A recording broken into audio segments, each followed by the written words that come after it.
I'm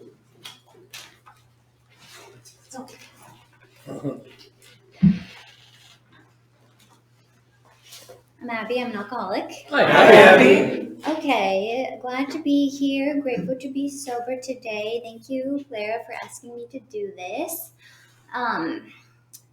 So I haven't had a drink or a hard drug or my drug of choice since January 19th, 2006. And that is really by the grace of God and the program of Alcoholics Anonymous. I do have a different, more accurate sobriety date for myself personally. That is January 24th of this year. So that January 19th, 2006, it's so precious to me. I got sober when I was 19 years old, and I was a very active member of Alcoholics Anonymous. I might cry. But anyway, hopefully that goes away soon. I think just seeing Rick, he's been such a pivotal part of my recovery.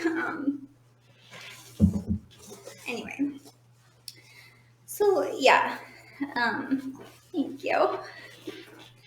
I have to record this. Just kidding. So January 19th, 2006, it'll be, very precious to me, and I'll hold that sacred because I'm a real alcoholic, and I haven't had a drink since that day. So I guess we'll just get into it. So growing up, I grew up in Port Townsend. I didn't have a bad childhood. I wouldn't say, there was stuff, but my mom was she majored in spiritual creativity in college, and so she was kind of this free spirit, or she still is, free spirit creative. And then my dad was this beatnik poet, kind of guitar, motorcycle.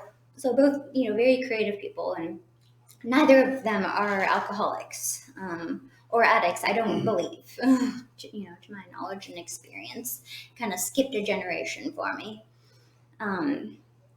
And even on that, I can't really diagnose my grandparents. But if I were, they were very, very highly functioning. Very they like their cocktail hour. I grew up with these two parents who were no longer together. They separated when I was, 1.5, maybe 2. So it's all I ever knew was going back and forth between these two. And there was a lot of love and support and care in my childhood. But for whatever reason, I found myself being shy, being quiet, feeling not quite the same as those around me, or something was wrong. I just didn't quite fit. I got good grades growing up. I was athletic, did sports, and but still, and it's something that I've been reflecting on today. I don't speak my mind. I have a lot of thoughts and ideas and opinions, but it's difficult for me to voice those, even when maybe they should be voiced out loud. So the magic of alcohol for me was at age 13 when I, had my first drink, and it was for me this liquid courage. It was an instant, oh my gosh, I feel comfortable. I feel okay. I can talk. I can speak my mind now. And, and that was really liberating for me and freeing, that I could show up as now, kind of an extrovert when I wanted to. And so alcohol was the solution for me for obviously not that long, but for enough years that it took me to a very dark place where what was my solution, what made me feel comfortable in my own skin, became the thing that was killing me. So, inevitably, little by slow, I found myself alone in a basement, had dropped out of college, depressed, praying every single night, please, please don't let me wake up. And then I would wake up every day and I would do the same thing all over again. And that lasted until my mom actually came and plucked me out of the situation I was in and brought me home back to Port Townsend. And like Rick said, that's where I met some people who were in recovery, and I was just telling them how I was feeling. What am I thinking? How am I feeling? I'm not feeling good. I'm not able to stay sober even though I want to. And so, yes, Mike C 12-stepped me. And he just said, why don't you just come to this meeting? And I said, okay. And so it was a 7 a.m. meeting at the Port Townsend Alano Club. And it was there, this meeting, that I heard, I saw you. I saw your sparkly faces. I saw that you had something. I was able to hear your stories of what it was like. And I could relate to it, but you were laughing. I wasn't. I was sad. I was crying. I was like, how could this happen to me? How could I be at this place? But here you are laughing and smiling and telling me I have a solution. We have a solution to this. And also just describing alcoholism in and of itself, because I had no knowledge. I had never been to a treatment center. I didn't have any knowledge about what alcoholism was until I got to AA and heard your stories and learned from you.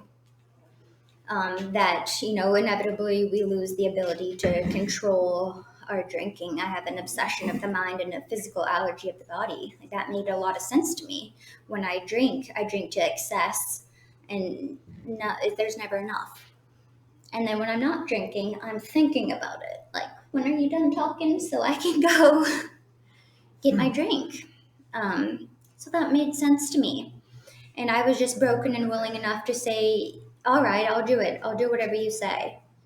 And what was said to me was, all right, get a sponsor, do the 12 steps. Here's a key to the Alano Club. You're going to come here and you're going to open up the Alano Club 7 a.m. and you're going to make coffee and you're going to set up the meeting. And yeah, that's that. And no one had trusted me with a key to a building for quite some time. So that was a surprise, but whatever. I was broken and ready and willing, and I said yes, and I did it.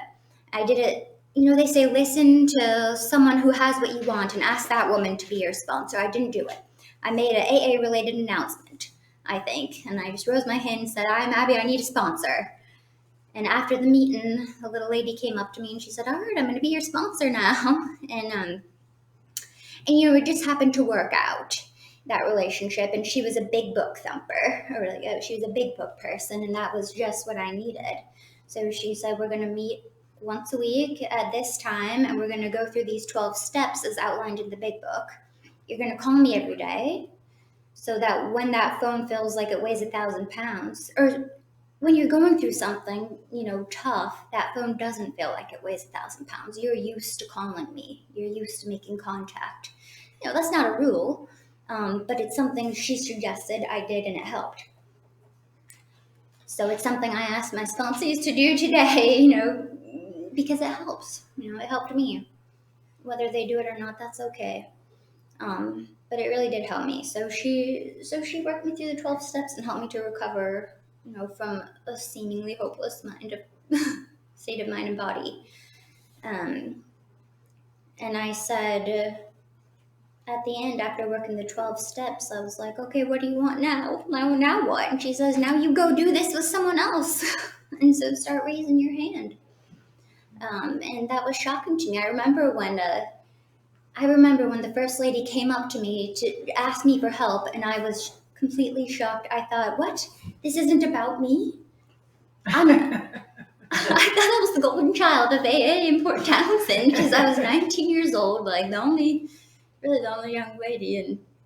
And so that was shocking. That AA wasn't about me, it's about all of us. I am one among. So that was just another lesson I got to learn, and that it is about me carrying the message and being of service to others. Yeah, so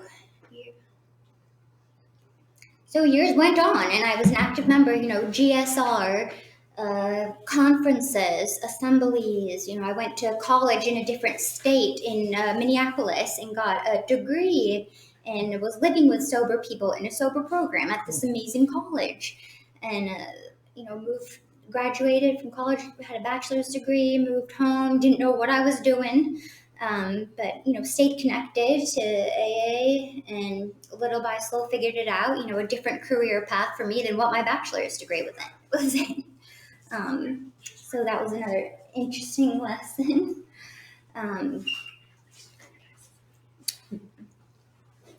Yeah. So then, life is good. The promises had come true in my life. I always had a sponsored other people. And worked the 12-step program until I moved over here to this area. I live in Renton, and I moved over there in 2015, I think, and I just didn't feel it. I didn't feel connected in the rooms. I went to meetings for several years over here and tried it out, and I just never felt what I thought I needed to feel, which in hindsight, it was my own pride and my own ego that started seeing the differences in the rooms rather than the similarities. You're not doing AA right. You're not doing AA where I came from. And yeah, so I thought, you know what, I'll just go home to Port Townsend for my meetings, and little by slow that became less and less over time. Till I wasn't talking to my sponsor anymore. I wasn't going to meetings anymore. And I just thought, okay, I guess I'm okay. I have a career. I have a family. I have a husband who's also sober. Wouldn't necessarily call him a member of this program, but he is clean and sober. And he's remained that way since I met him. I have a family. My life is beautiful and fulfilling. But what I failed to do was enlarge my spiritual life. Okay, and then I thought, all right, I guess I've graduated from AA. And that was not the case. That wasn't true. You're like, if I have any message today, that's like the message for me, it wasn't the case. It didn't work. I need AA still. Little by slow, my world became smaller and smaller. My life was once robust and full of fellowship. Of the fellowship, and little by slow it just became me, my husband, my stepchildren, my job, me, my, not bad things, but very, very self-focused things. So inevitably I had the idea, well, why don't I just try to be a casual user of a marijuana product? And that is that's an outside issue, I know, but I was 19. Those thoughts started coming, like, I was 19 years old. Maybe we're okay. Let's just see. So I tried it, and the world didn't implode. I didn't not a lot of bad happened, but I 100% shut myself off from the sunlight of the spirit for me and using that product. I was lying and sneaking. My husband had absolutely no idea what I was doing at 14 years dry at this point. Just sneaking a edible at night, eating and passing out. And I only did it for a few months. But one day I woke up and had the thought, why are you doing this stupid stuff? Why are you doing this? If you're doing this, you might as well go crazy. And instead of doing that, I said, God, please help me. And I texted Rick, and he said, he told me a meeting to go to in the area over here. And so I did that, and I lied, and I said I had 17 years, which is somewhat true. I haven't drank or did a hard drug in 17 years, but I wasn't quite ready to say the full truth at that meeting until I, got a sponsor and sat down, and she's like, just be honest with me, and it all came out in that little session. No, in fact, I had been doing this thing, and do I have to say? Does it count? She's like, well, that's up to you and God, but yeah, it counts. So that is my truth today, and it didn't work. So what I've been doing since is now Rick connected me with an amazing sponsor.